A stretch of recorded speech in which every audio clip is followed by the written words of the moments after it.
spectateur yu ITV di leen dalal jàmm seen émission kennu askan wi tey jii am na ñu am mbégte dalal professeur Saliou Diop moom mooy directeur du CNTS du Centre national de transfusion sanguine professeur di la dalal jàmm si plateau bi. jërëjëf merci beaucoup si invitation bi. jégalu aussi suñu mbokk spectateurs yi si retard yi wala da nga nekkoon si liggéey bi. waaw xam nga dafa nekk waxtu boo xam ne neexul tellement génn si bureau yi. 16 heures de temps 16 heures ah. donc c'est un peu ça qui l'explique. alors tey ñu fas yéene waxtaanee mbirum mayum deret ak contexte bi ñu nekk nii ak pandémie bi waaye laataa ñu koy yaatal dañuy ñëw ak yow si tolluwaayu feebar bi nag nga gisee coronavirus bi. waaw xanaa ni ko ñëpp seetloo rek période bi ñu ngi gis ni transmission bi ñu ak malgré li ñu jël yëpp comme ay mesures transmission bi mi ngi toujours di continuer donc loolu lu ñuy seetlu la. ñu ngi ci benn phase boo xam ne mën nañ ko considérer comme un plateau parce que chaque jour au moins dinañ am autour de 100 même bu fekkee ni seetlu nañu quand même wàññi nañu tuuti test yi ñu daan def mais toujours nombre bi ñuy initier mi ngi alors donc loolu bu amee nag leneen lay indi mooy cas grave yi nga xam ne dañuy gën di bari. loolu nag moom lu am 868 tests voilà c'est ça 98 yu si am absolument positif absolument alors contexte test yi dafa wàññeeku. waaw parce que xam nga stratégie bi ñu utiliser léegi mooy que test yi dootuñu ko def pour ñëpp donc dañuy cibler ñi nga xam ni ay contacts lañu bien sûr mais ñi am ay quelques signes ou bien c'est des terrains fragiles. loolu moo tax boo leen seetloo am na ay périodes yoo xam doon nañ dem ba ay 1200 1000 temps yi yëpp tests yi c'est moins de 1000 ça tourne entre 800 ak 900 donc tests yi wàññi nañ ko pour gën a concentrer pour gën a cibler ñi nga xam ni daal gën nañ ci xayma ni peut-être feebar yi daan ci ñoom mais malgré ça quand même ñu gis ni quand même chaque jour dinañu tourner autour de 90 100 ça veut dire donc feebar bi ba léegi daal mi ngi ci biir askan bi. alors professeur Saliou Diop yow yaa jiite CNTS di Centre national de transfusion sanguine alors ku ni CNTS sa xel moom day dem si mbirum deret may deret ak yooyu CNTS liggéeyam lan la d'abord.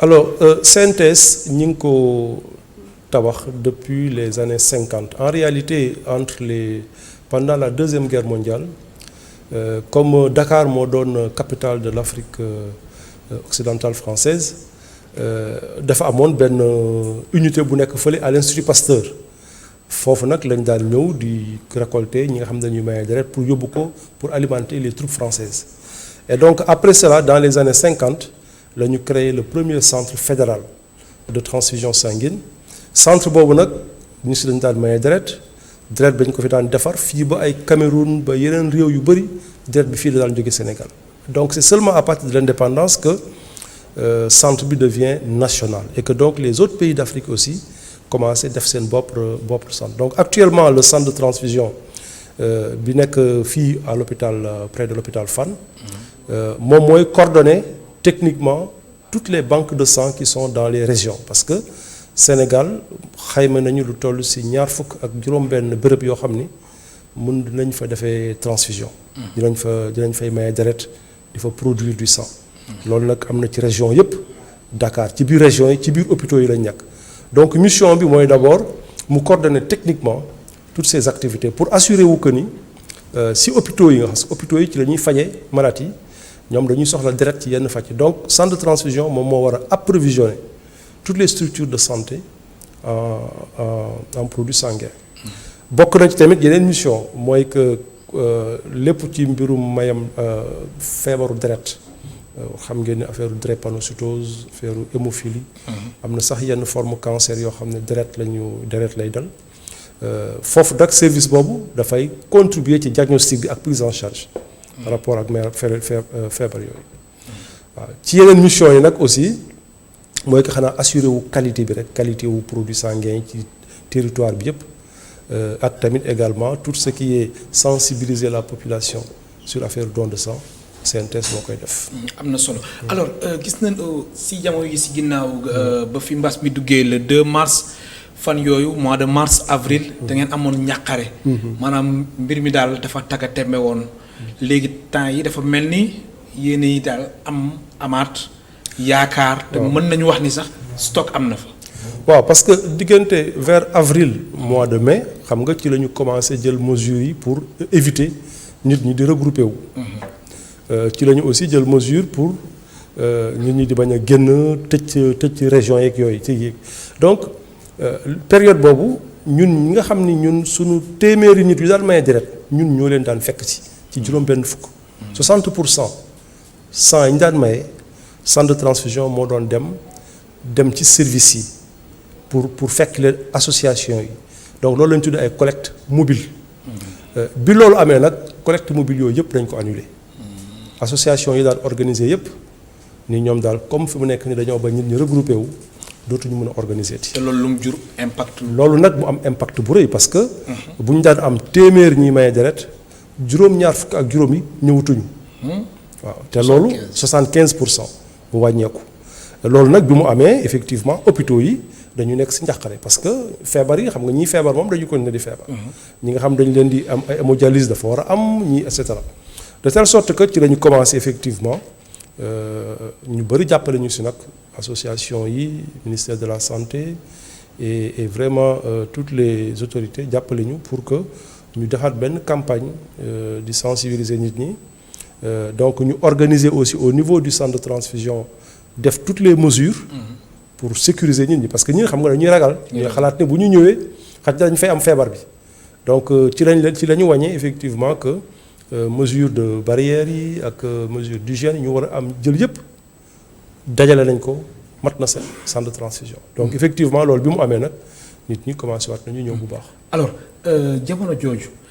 nit ñi mbir mi wàññeeku. si téeméer boo jël juróom-ñaar fukki ak juróom.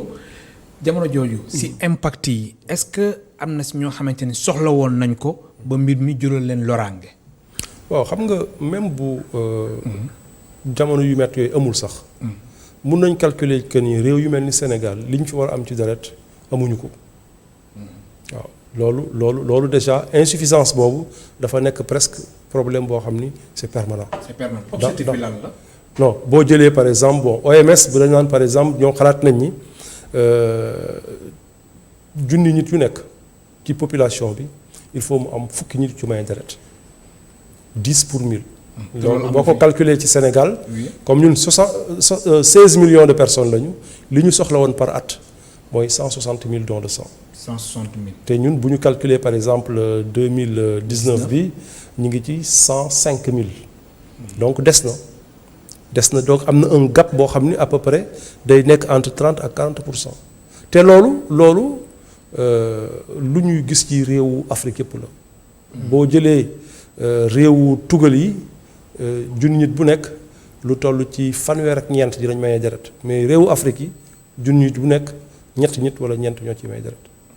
boo jëlee Sénégal par exemple juróom-ñaari nit. par exemple ñun lu ñu am fii ci Sénégal sax pays Afrique yu bëri amuñu ko mais ba léegi des na. Afrique pour ñu convaincre population bi que ni dañu war a jóg maye di deret de façon volontaire parce que xam nga volontariat du nekk loo xam ni sunu culture ak sunu habitude la. voilà. kon ñi nga xamante ni. ñamewuñu joxe maye deret dañ leen war a sensibiliser. mais c'est ça je pense que bu ñu laajee nit ñi lan moo tax mosuloo leen maye deret. li ñu lay jëkk a wax mooy man xaw ma woon ni dañu war a maye deret ça veut dire donc que war nañu sensibiliser nit ñi war nañu xam ni maye deret dafa war a bokk ci li nga xam da nga koy war a def. mais tamit professeur. ak ki war a maye deret. absolument mooy ci éducation boobu. la ñuy war a waxaale tamit ñan ñoo war a maye deret. très bien ak ban condition nga ko war a maye. voilà li ci jëkk mooy que ni kii maye deret fii ci Sénégal en tout cas. dafa war a nekk ci diggante fukki at ak juróom-ñett ba juróom-benn fukki at. fukki at ak juróom-ñett ba juróom-benn fukki at. 18 ans ba 60 ans waaw jusqu'à ba si Sénégal am na nag benn loi bu bees. bu ñu voté semaine dernière il y a 2 semaines. à l'Assemblée nationale boo xam ni dina permettre ñi nga xam ni tàmm nañu maye deret ñu étendre ko ba 65 ans juróom-benn fukk ak juróom. dina permettre aussi ñi xam ne am nañu diggante fukki at ak juróom-ñaar ak fukki at ak juróom-ñett. bu fekkee ni am nañu groupe boo xam ni dafa ñàkk te bu fekkee ni parents yi aussi opposé wuñ si ñu permettre leen ñoom tam ñu maye deret donc dina étendre un peu l'âge entre 17 et 65 ans loi boobu le 3 juillet bii passé la ko président doog a promulgué. alors nit ki ñaata yoon la war a maye deret. alors xam nga loolu tamit ça dépend toujours ci réew yi ñun sunu loi fii. Sénégal sunu Sénégal boo joxee boo mayee deret tey bu dee góor nga si ñetti weer yi ciy topp mënuñu la permettre nga mayewaat deret. donc dañ la bàyyi nga reposer wu ñetti weer bu dee góor nga ñeenti weer bu dee jigéen la. donc loolu ça permet à ce que vraiment ñuy éviter yenn anémie yi ak yooyu. alors beneen condition mooy que poids bi il faut que nga am plus de 50 kilos. il faut que nga am 50 kilos donc yooyu daal ñoom ñooy gën a li ci des nag moom mooy que il faut que nga am effectivement nekk en bonne santé te loolu boo ñëwee ci docteur bi avant ngay maye deret li ñu lay jëkk a def mooy xool ndax yow war nga ko mun a maye. dañuy xool voilà xool sa santé donc nit ñi bu ñu ci am benn bu ñu yaakaar mukk dañuy ñëw di maye deret ba pare non non boo egsee li ñuy jëkk a def mooy docteur bi dina lay recevoir xool say antécédents jël sa tension xool say kii yooyu yëpp pour xam ndax yow kat war na nga mën a maye deret wala déet. très bien am na solo alors professeur damay dellu si waat si ginnaaw maanaam 75% yi nga wax sànq. yan njeexital la am est-ce que am na si ñoo xamante ni amoon nañ feebar bi ba mbir mi mujj leen lor ndax maa ngi xaar tontu boobu ba tey. waaw c'est-à-dire que bu fekkee ni 75% yi du daan ñëwatuñu. mu fekk ci situation boo xam ne déjà li daan am sax amul donc mun nga imaginer que ni avec certitude dina am ñu bari ñoo xam ni waroon nañu soxla ñu yokkal leen deret.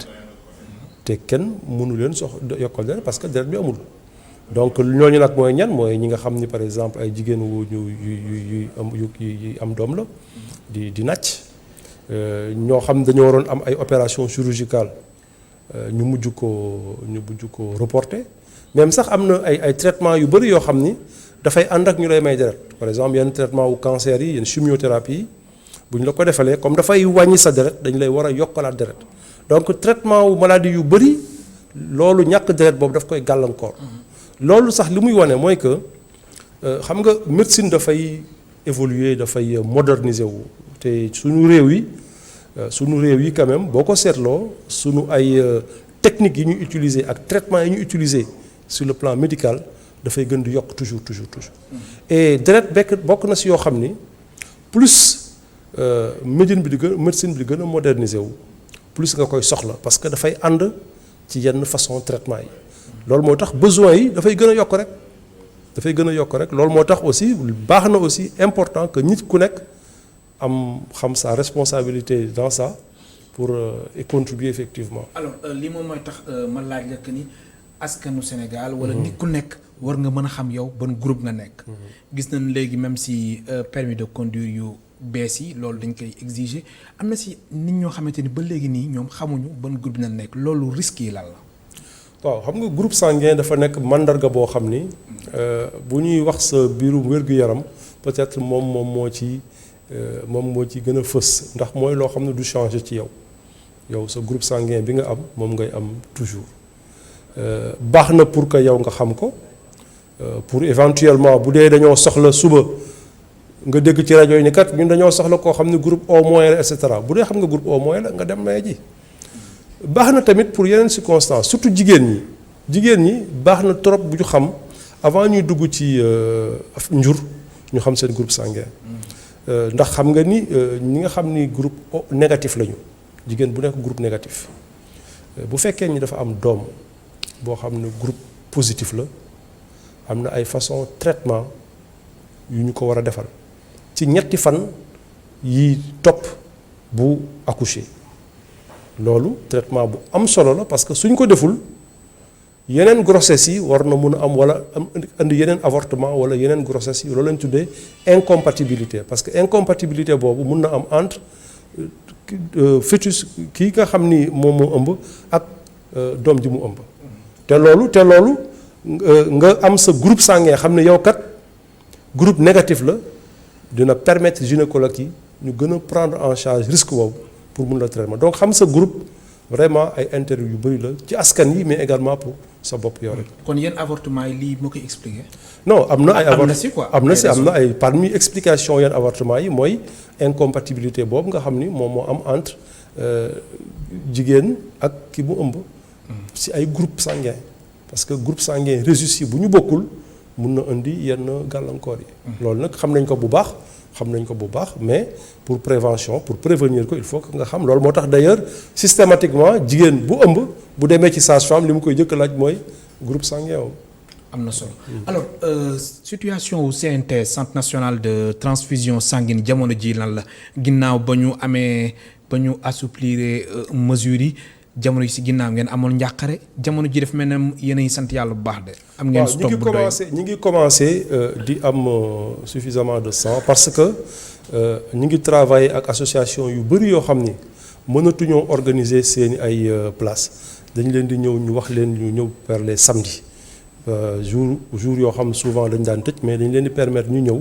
ñu def ay collecte yoo xam dinañu permettre mais nag xam nga mbirum affaire approvisionnement la rek parce que il faut que mu lekk lu régulier parce que deret bi nga xam ne dañ koy collecté dafa am benn durée de vie limitée pour la conservation sang bi par exemple lu ci gën a utiliser buñ ko dencee fanweeri fan ak juróom rek dafa yàqu donc ce qui fait que war ko passer donc ce qui fait que il faut que un renouvellement permanent du stock loolu moo tax d'ailleurs parfois nit ñi dañuy ñëw bëgg a maye deret samedi bi ñu ni leen non bul ñëw samedi bàyyil ba dans 2 semaines wala dans 3 semaines loolu yëpp bu ñu koy def c'est pour permettre de régulariser pour permettre que stock bi ñu mun ko gérer au fil du temps bu ñëpp mayandoo benn yoon dans 2 mois dara bañ a amati ci stock bi loolu gënul loolu moo tax donc ñu am benn régularisation boo xam mel noonu pour permettre à ce que daal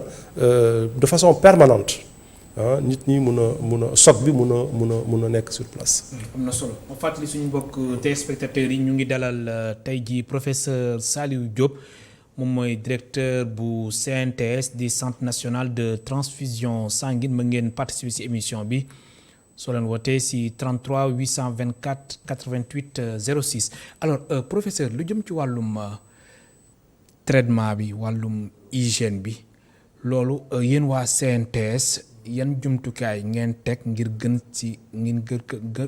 gën ko bàyyi xel. waaw xam nga nit ñi nga xam ni dañuy ñëw pour maye deret bu njëkk bi li ñu jëkkoon a ragal bi Covid bi ñëwee dañ naan est-ce que boo demee foofu di maye deret sax doo fa am feebar bi ma bëgg a rassurer ñëpp que ni feebar bi daf koy transmission bi c'est par voie aérienne du jàll ci deret waaw jàllul ci deret fi mu nekk nii daal amagul benn firnde ni feebar bi mun na jàll ci deret donc loolu pour rassurer la leneen li may rassurer mooy que ñi nga xam ne dañuy ñëw xaj na dañuy ragal nit ñi ni ñu regrouper woowu risque bi pour que ñu wàllante benn feebar am loolu tamit ñun jël nañ ci ay dispositions pour par exemple ñi fay ñëw xam nañ ni sam dañuy ubbi plusieurs sites au niveau du centre pour éviter rek nit ñi di jegante trop au début aussi ku ñëw dañ la daan jox sa masque léegi sax seetlu nañu ku ñëw indaale nga sa bopp masque mais au début ñëpp lañ daan jox masque tamit aussi jeunes yi mooy gel hydroalcoolique yi mooy donc toutes ces mesures là jël nañ ko pour fi mu nekk nii alhamdulilah daal ñi fay ñëw amaguñu benn problème par rapport ak risque contamination entre les donneurs. donc voilà c'est ça. alors la ci wàllum traitement bi nag. deret beeg yooyu noonu. loolu tamit yéen a ngi cay bàyyi xel bu baax. waaw c'est-à-dire que ñun deret bi bu excès. su excès am na ay analyses yoo xam dañ ko war a def. analyses yooyu wax naa léegi groupe sanguin bi wax naa tamit yenn doomu jàngoro yoo xam ne dañ koy seet mooy virus yi virusu sida bi virusu hépatite B hépatite C syphilis. deret bu ñu ñëw dañuy analyser yooyu yëpp ba mu wóor ñu ni deret bi kat amul benn problème ñu doog ko nag séparer parce que xam nga deret dafa bëri ay ci lu ko dugg ci biir. waaw am na partie bu xonq am na partie bu weex am na partie bu jaune donc loolu yëpp bu nekk ak li muy traité bokkul donc loolu nag ci sunu machine yi nekk foofu ñoom lañ koy séparer moo tax bu ñu xalaat ni. deret bi ñu la koy dindil fii rek dem yóbbu ko ci malade déedéet bu ñuy jënd si nit ki loolu ñun considérer nañ comme benn matière première rek lañ ko mën a considérer.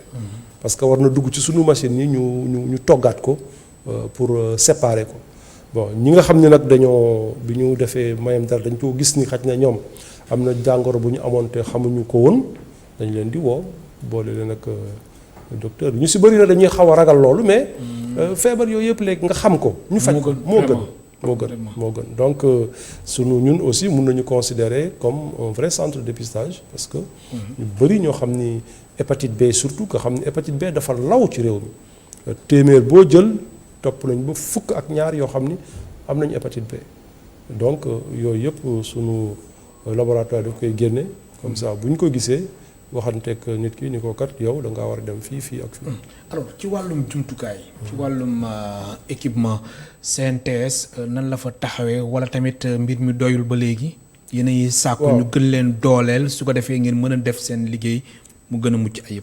c'est ça c'est-à-dire que boo seetloo actuellement centre national transfusion sanguine bu Dakar bokk na ci gën a équipé ak yi gën a xarañ fii ci sunu Afrique de l'Ouest loolu.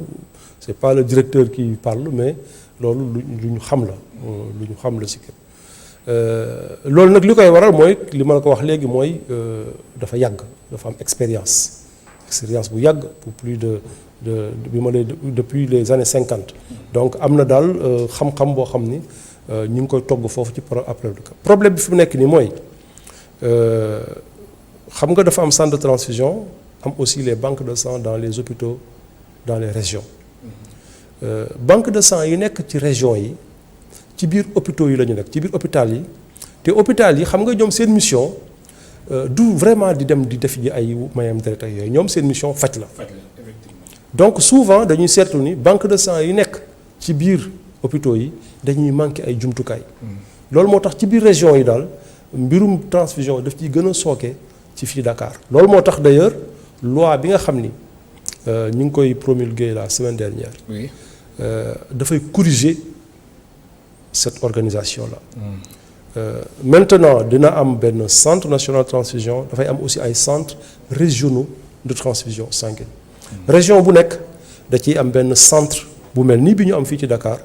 boo xam dina am ay jumtukaay yi ci war pour permettre à ce que structure de santé yi nekk ci région boobu yépp ñu mun a aussi.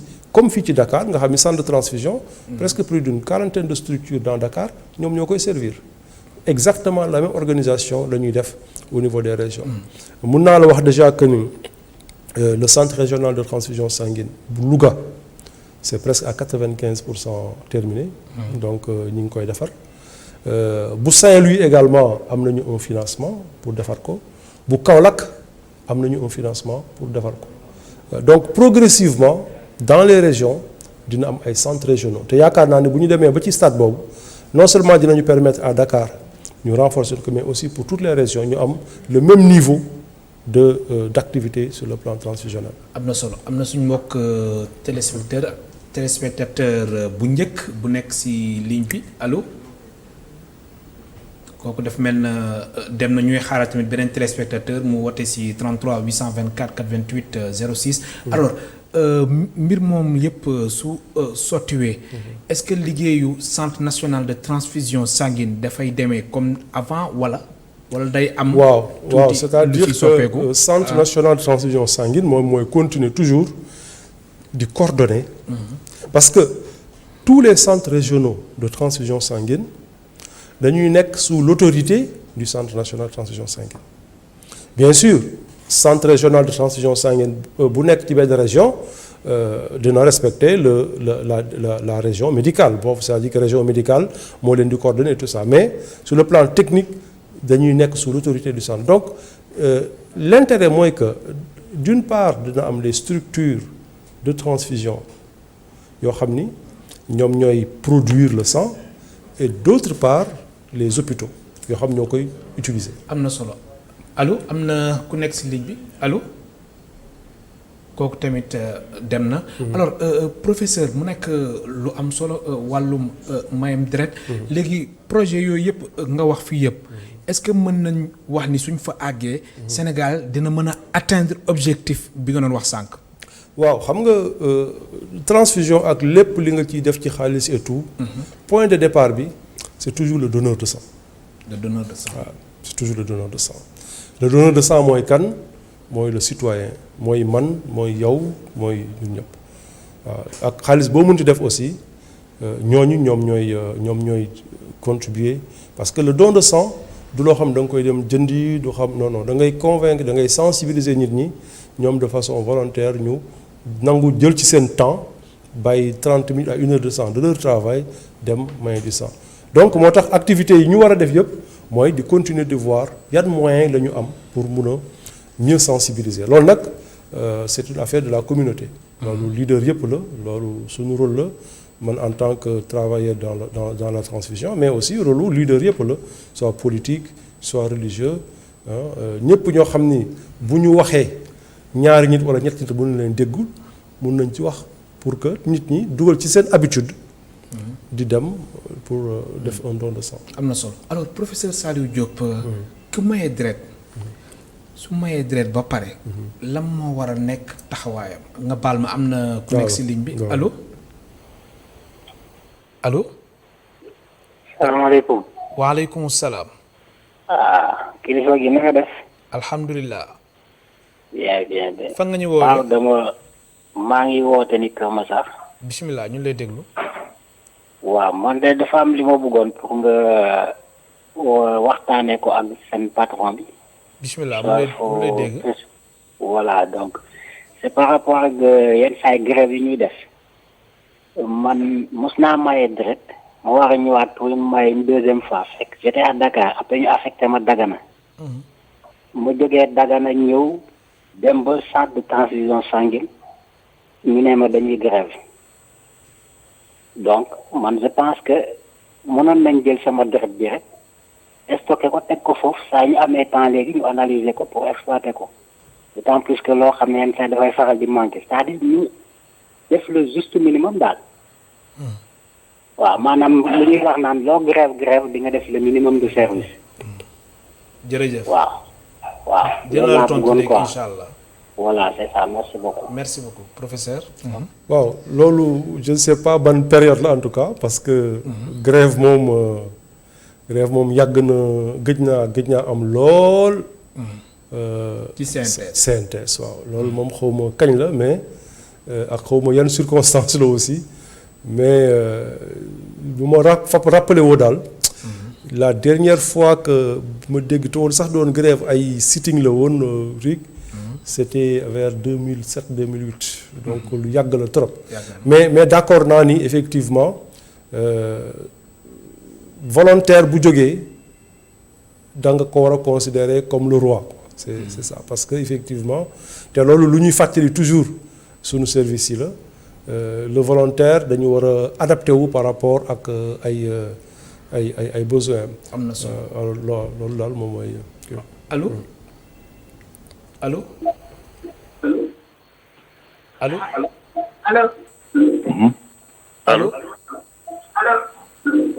baal ñu nga wàññi télé bi kilifa gi. allo. kooku dem na ñu xaaral tamit beneen téléspectateur. alors professeur Saliou Diop. mooy laaj bi ma la doon laaj léegi nit ki su mayee deret ba pare xam nga des fois nga gis nit ki mayee deret ba pare ñu ni nit ki su mayee deret pare nii la war a def wala nii la war a mel nit ki su mayee deret pare lan moo war a nekk taxawaayam. waaw xam nga avant ngay maye deret pour nga mun a faciliter sa taxawaay après nga maye deret. da nga ko war a préparer avant nga maye deret. avant nga maye deret waruloo sonn trop.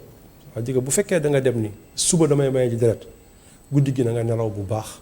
très bien yeewu nga ndékki parce que xam nga dañuy confond dañuy defa ni comme analyse la rek booy dem boo doo ndékki déedéet sooy maye deret boo nelawee bu baax ba pare suba si da ngay ndékki. doo ko dem maye deret waaw nga bañ a ndékki aussi grawul mais en tout cas c'est préférable. nga ndékki waaw ndax tamit li nga wax ni. doguma la am na solo ndax des fois da ngay gis ñu organiser ay donneurs de sang. ay dons de sang. teg foofu ay sandwiches. ay yu sedd ak yooyu. nit ñi suñu mayee deret pare ñu jox leen ko. waaw loolu sax moom dañ la ko def. mais avant aussi. loolu yëpp lu tax ñu koy def mooy que xam nga booy mayee deret. liquide bi ñuy génnee à peu près 400 millilitres la. am na si ñoo xam ni surtout ñi nga xam ne tàmmuñu gis deret ak yooyu bu ñu koy gis rek dañuy commencer di miir effectivement yenn saa nga gis koo xam ni sax day wàccu walla day am ay vertiges yooyu yëpp manque de préparation bi la mais soo te loolu caagewul ci da ngaa am dooleeg yooyu déedéet mais bu fekkee ne préparé wuloo bu baax mun na la ëmbil vertige ak yooyu. kon nit ki avant mu maye deret dafa war a nelaw dafa war a nelaw noppalu bu baax. après mu ñëw ndekki s'il le faut ñëw naan ndox et puis ça prend 10 minutes le prélèvement. Ce n'est pas bëriwul trop et donc ça leur permet ñu supporter le prélèvement bu ñu paree nag aussi. li ci gën mooy ñu bañ a def ay activités yu par exemple nga pare defi sport par exemple loolu gënul. baaxul voilà gënul am na keneen ku nekk ci ligne bi allo allo allo am na suñu mbokk téléspectateur bu nekk ci ligne bi allo. allo salaamaaleykum. waaleykum salaam. xay Malick. bisimilah mbokk Kaolack ñu ngi lay ziar. barakallah ñu ngi lay wax jumaa mubarak. waaye dama ko suñ mënee baal nga yëkkati kàddu gi ñu dégg la bu baax. man ñu ngi lay ziar ci yomu jumaa bi di ziar sa invité bi di masawu Sénégal yi di ñaanal jàmm di ko ñaanal amiin di la delloo ziar. di rafetlu sa invitation bi tey moom question la amoon pour laajte ko. bisimilah. doomu aadama yan lekk la war di lekk su manqué deret pour que mu mën a am deret. très bien. parce que damay gis souvent ñu naan demal nga jënd foie wala et cetera et cetera. te comme ñun dañuy faral en général di dem ci yeneen réew. ba gis na ñoom ay lekk foie yooyu ñoom du seen affaire ñoom duñ lekk sa foie. léegi daal man li ma bëggoon mu dimbale ma baaxee ma ko man ak képp koo xam ne sénégalais nga boo xam ne question bi intéressé na la. yan lekk moo baax ci koo xam ne dafa manqué deret. jërëjëf di ko ñaanal di encourager sénégalais yi ci lii muy oote ñëpp fekk leen ci parce que dimbale ku loru loolu ci jaamu yàlla la bokk te fexe ba kenn nit ku waroon a loru dund moo gën tabax jàkka wasalaam. jërëjëf professeur. alors ñàkkum deret dafa bëri ay causes yu bëri mun naa wax exemple dañu am drépanocytose ñooñu xam nga dañuy am anémie dañuy ñàkk deret mais loolu cause bi bokkul ak yeneen cause yi nga xam ni ci ñam lay jógee moom la ñu tuddee anémie nutritionnelle ñam yi nga xam ni baax na pour ci defaru deret bi yi ci gën a bari ñett la benn bi fer la fer dégg nañu fer weñ la presque fer am na beneen bu tudd vitamine B12 ak vitamine B9 fer nag moom li ñàkk fer moo ëpp ci li buy indi ñàkk deret ci sunu réew yi alors fer nag fi nga koy mun a gisee mooy lépp luy foie effectivement foie baax na mais aussi am na yenn légumes yi nga xam ni baax na ci fer am na par exemple ay betterave am na d'autres comme ay ndambe nga xam ni yooyu ay ñebeek yooyu yëpp yu baax la parce que. kon ndambe am na solo. am na solo trop ndambe ak ay ñebe ak yooyu ay produits locaux la yoo xam ni baax na bu baax ci fer bien entendu ak viande aussi c'est bien pour mu indi ay vitamine B12 mais xam nga am na beneen bu ma tudd acide folique mais loolu ci légumes yi ak salade yi la bokk te ñun xam nga crudité yooyu bokkul suñuy habitude alimentaire bokkul loolu mais de toute façon daal pour alimentation équilibrée boo xam ne dina mën a permettre nga bañ a baat mooy que ngay jël viande surtout foie et puis également légumes yooyu mooy cité loolu voilà. allo bismillah allo. allo salaamaaleykum. waaleykum salaam. dama bëggoon participer ci émission bi. yaa ngi en direct soxna si fan nga ñu woowee.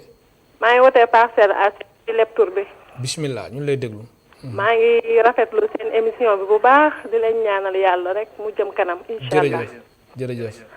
léegi professeur dama amoon question ma ko bëggoon laaj. mu ngi lay déglu. parce que dama doon laaj ki nga xam ne dafay maye deret après yan conséquences la ci mën a am parce que damay dégg tout le temps ñu ne boo mayee deret ba pare da ngay am ay jafe-jafe après ci maye deret bi nga maye deret noonu. ba pare beneen question bi mooy est-ce que boo mayee deret un jour nga feebar ñu war laa opérer est-ce que normalement da nga war a jënd poche de sang bi da nga kaa war a jënd wala déet loolu laa doon laajte. jërëjëf soxna si. maa ngi rafetlu bu baax émission bi di leen jaajëfal. merci beaucoup. professeur. alors jafe-jafe yi nga mun a am soo mayee deret mooy effectivement juste après nga mayee deret nga am ay quelques di miir tuuti di miir wala nga perdre connaissance wala ngay wàccu loolu. mais loolu c'est normal wala. non c'est pas normal. c'est pas normal loolu mooy yëpp manque de préparation. manque de préparation voilà c'est ça mooy que. dañoo dindi liquide bu bari ci suuf mu créer benn hypovolémie te loolu li koy gën a waral mooy que nit ñi bu ñuy préparer wu bu ñuy defar dañuy def guddi gi yëpp di organiser ci association et tout et le lendemain rek ñu dem bëgg a dem maye deret donc il faut que ñu préparer wu bañ a nekk lu sonn bañ a aussi nekk xiif trop te aussi sa yaram bañ a manqué ndox waaw yooyu daal boo ko defee signes yi nga xam ni dañ koy souvent pour la première fois boo koy def pour la première fois donc signes yooyu mun na ñàkk beneen conséquence bi nag mooy anémie mooy koo xam ne day maye deret très très souvent risque bi mooy que mu ñàkk deret loolu nag moom moo tax justement ñuy bàyyi 3 mois 4 mois ci diggante maye deret bi loolu tamit moo tax avant ngay maye deret docteur bi dina la gis temps yi sax boo leen demee centre de transfusion seetlu ngeen ni avant ngay maye deret dañu lay piquer tuuti ci si loxo xool ndax yow anémie yowuloo voilà donc conséquences yooyu daal la ñuy gérer yoo xam ni am na si yoo xam ne nag kenn mënu ko prévoir moom la ñu tuddee syndrome vagal am na ñoo xam bu ñu gis deret bu xonq dañuy xam. dañuy xam waaw yooyu nag am na ay nit ñu mel noonu. am na aussi beneen laaj bu mu laaj wàllum poche. waaw poche yi bu nga mus a maye deret wala nga mun a wala musuloo maye deret suñu lay opérer suñu lay def transfusion doo jënd poche. waaw dans le secteur public poche yi c'est gratuit kenn jëndu ko. am na solo allo am na keneen ku nekk si ligne bi ñu jël suñu téléspectateur bu mujj ndax juróomi simili moo ñu dese. asalaamaaleykum wa rahmatulah. waaleykum salaam soxna Safiatou. ça va si def. bisimilah gëj na la dégg. waaw ñu ngi sant yàlla alhamdulilah. alhamdulilah bisimilah. maa ngi gis docteur di wax affaire yi ndombe rek ngay ree comme un vrai c'est quoi. non dama xam ne fii gis naa fii ñi nga xamante ni moom ndambe foog nañ ko trop. benn si Xalifa Jaxate ñooñu waaw. yooyu macha allah mais ñu ngi lay féliciter quand même ci émission bi. di féliciter professeur waxtaan bi am na solo. et dañ koy gis très souvent aussi muy intervenir di sensibiliser mais en fait ci sensibilisation boobu noonu. man je crois que ne war nañ koo gën di yokk parce que boo gisee ñu bëri du ñuy maye deret ragal la ñuy def. te ragal bi dafa am lu ko indi da ngay dégg naa rek ngay wax da nga naan man de dégg naa boo mayee deret nangam ak nangam ba dégg naa boo mayee deret nangam ak alors que bu fekkoon ne peut-être yow nit ki am nga tu as les bonnes informations je pense que ne doo ragal a dimbale nit parce que wala dimbale sa bopp sax parce que bala ngaa xam njëriñu deret en fait nga nekk ci jafe-jafe yow en personne wala nga gis mbokk mu la jege nekk ci situation bu métti mu leer na leen bu amul poche de sang yàlla disons yàlla na mën na jël bakkanam et tout cela donc parfois li lay rendre conscient ci deret bi importance su maye deret mooy nga nekk ci situation yi de ce fait donc war nañ en fait di gën a sensibiliser nit ñi di leen jox information comme quoi que ne maye deret bi lu am solo la ñu ngi koy def mais mu ngi koy wax léegi je crois que proximité bi di jouer ci proximité bi am na solo je sais pas ndax au niveau du centre ñoom am nañ service relation extérieure yooyu mais je crois que ñooñu bu fekkee am na en dehors bonne volonté yi am association yooyu ñooñu war nañ di dox jéego par exemple di dem di gis prêtre bi wala di gis imam bi waxtaan ak moom ne ko au moins pour benn fan wala benn ajjuma ñu mën a waxtaan ak nit ñi wala dimanche prière ñu mën a waxtaan ak nit ñi pour wan leen solo yi maye deret danañ koy xam waaye boo ci taxawee première fois bi nit ki bu ko defee benn yoon rek dafay mel ni comme si ça devenait ngeen jéggal ma une drogue dafay am envie tout le temps maye deret et donc première fois boobu il faut que ñuy pousser nit ñi en fait ñu def ko mais aussi nañ leen di sensibiliser di leen jox bonne information ñu xam ne en fait maye deret bi au fait tiyaaba nga ci am tamit mën nga koo may sa bopp parce que ëllëg kenn xamul nu muy demee. voilà jërëjëf di jaajëfal professeur bu baax a baax.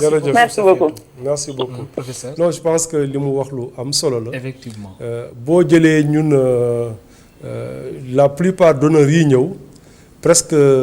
association yi ñoo leen di sensibiliser parce que xam nga pour sensibiliser kenn c'est plus facile nga def ko par les mêmes membres le même entourage donc loolu moo tax fi mu nekk nii bien sûr ñun dinañu def sensibilisation mais aussi on travaille beaucoup ak ay relais te relais yooyu surtout ñoom ñooy organiser di sensibiliser.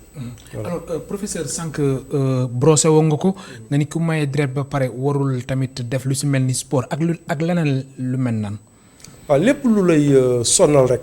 parce que imagine nañ def nga barees benn dindi nañu à peu près 400 millilitres ci sa sang donc dinañ la bàyyi au moins à peu près 4 heures à 6 heures de temps yoo xam ni donc ko war a reposer wu. voilà parce que prélèvement bi xamuñu éventuellement ça c'est des principes de précaution. mais en dehors de ça amul beneen activité boo xam ni mun na nekk gàllankoor pour yow. am na solo alors professeur simili jeex na sa kàddu gu mujj nga sensibiliser askan bi ak période bi ñu nekk nii coronavirus ñi nga xamante ni dañu war a mën a maye deret ñu def ko. c'est ça xanaa di leen remercier d'abord yéen ci liggéey bu rafet bi ngeen di def. ñi ngi traversé benn période boo xam ni certes amoon na coronavirus mais am na aussi ramadan bi génn. très bien te loolu yëpp moom moo wàññi woon bu baax. ñi ngi dem ci tamit beneen période boo xam ne mooy vacances yi.